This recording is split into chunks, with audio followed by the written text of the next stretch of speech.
The book of Daniel is like no other book of the Bible, for the prophet was given a glimpse into specific events that will transpire on earth up until the coming of the Lord and the destruction of the wicked. These truths are so profound that they are a sect of people who have banned their followers from reading the book of Daniel.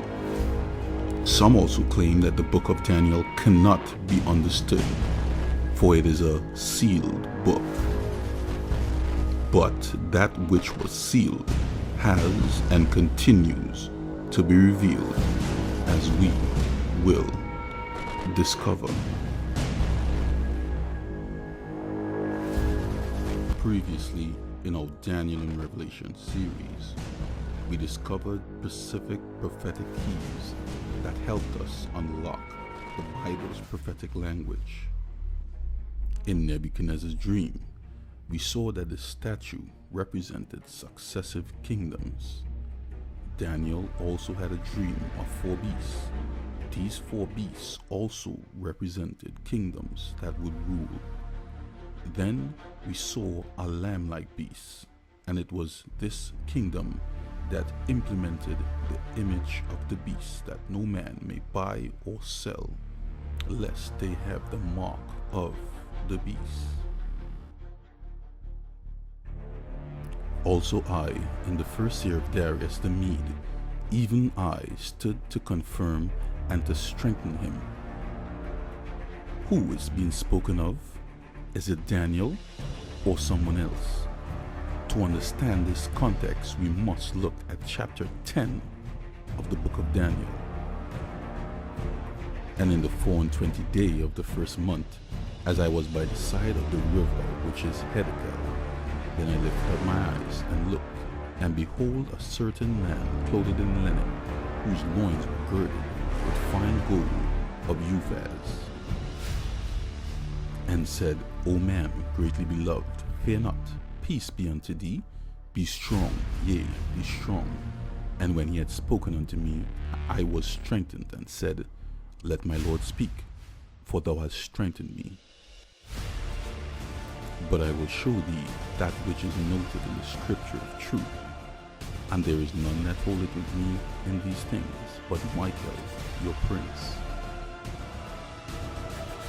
Also I, the angel, in the first year of Darius the Mede, even I, the angel, stood to confirm and to strengthen him, Daniel. This is the proper interpretation of chapter 11, verse 1 of Daniel. It is important to note that the book of Daniel follows this concept. It repeats and enlarges.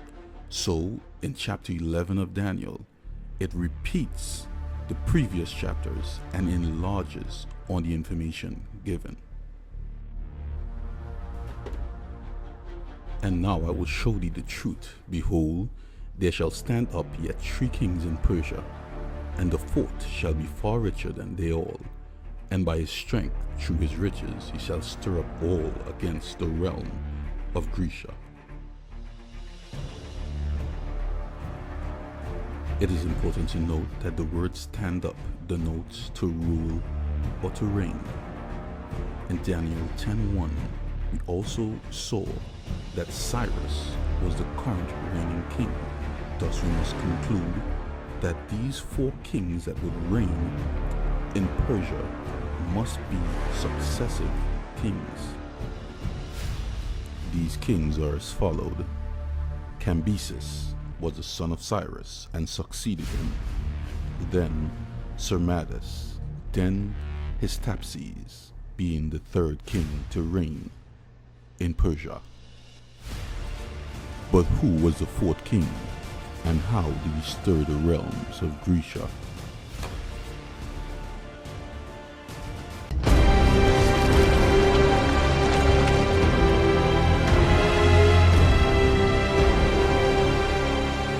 His eyes blazed like scarlet coals.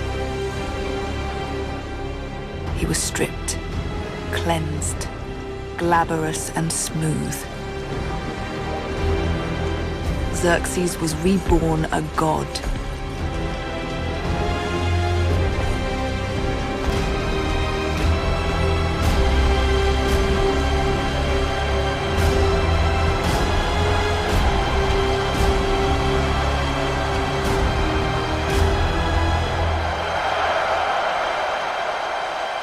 And as the God King stood before his people, Artemisia watched her flawless manipulation take shape. For glory's sake. For vengeance' sake.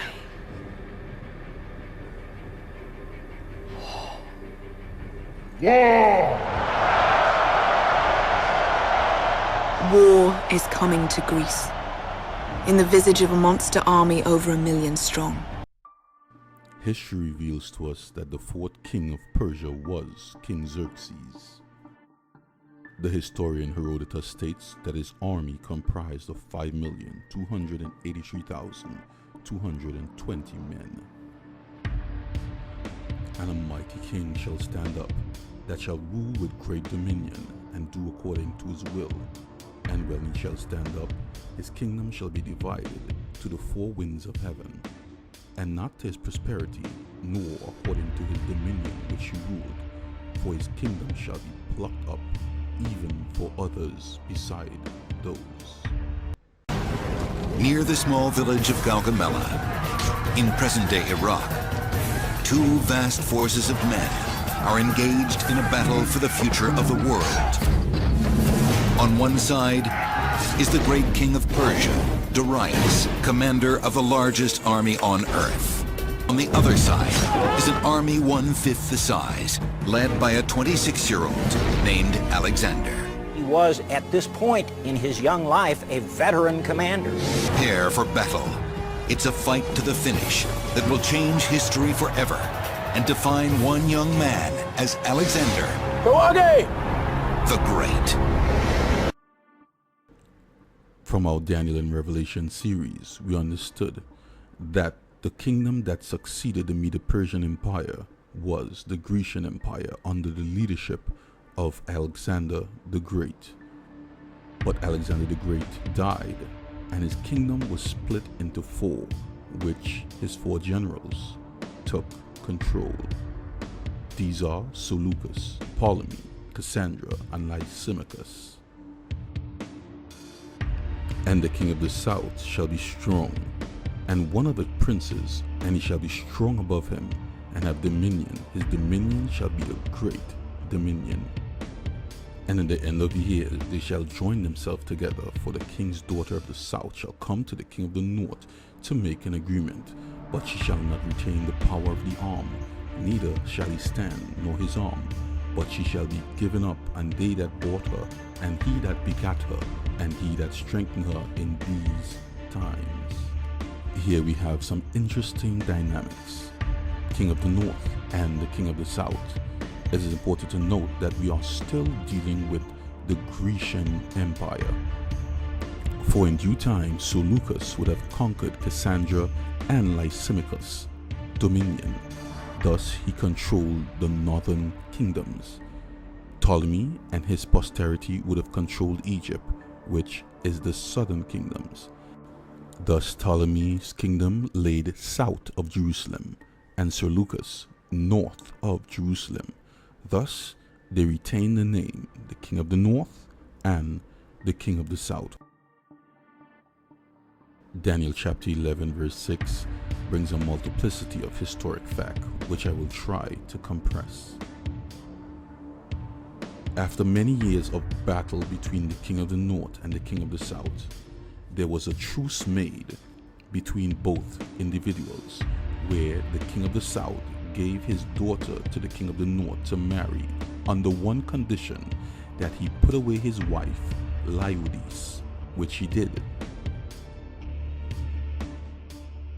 But history tells us that this new marriage did not last, for Antiochus put away his new wife, Bernice, and reinstated his old wife, Laodice.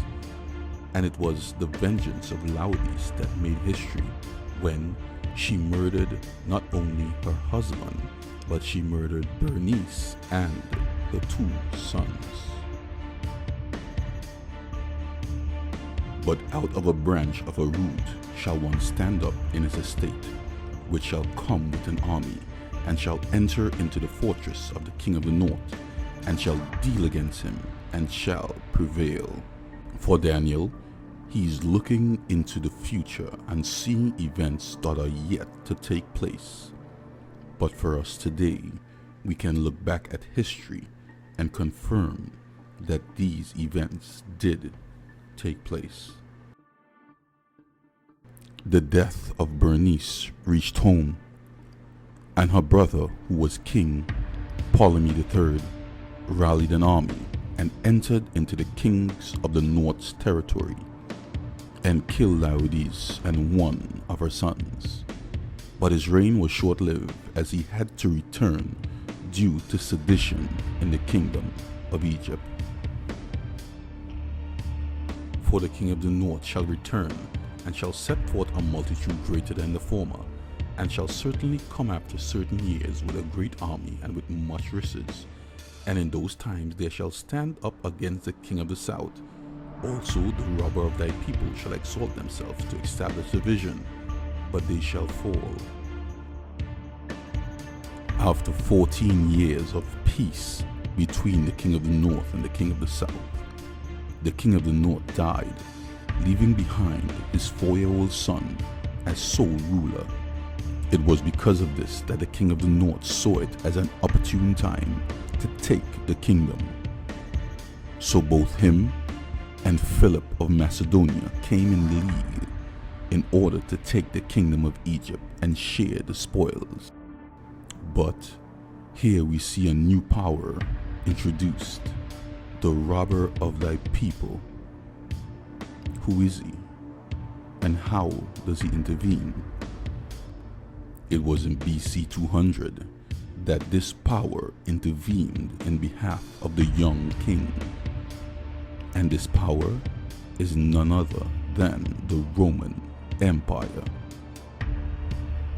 History validates the prophecies of Daniel 11, but there are portions of the book that are yet to be fulfilled, and it is important that we know what these are, as they are of a most startling nature. Stay tuned.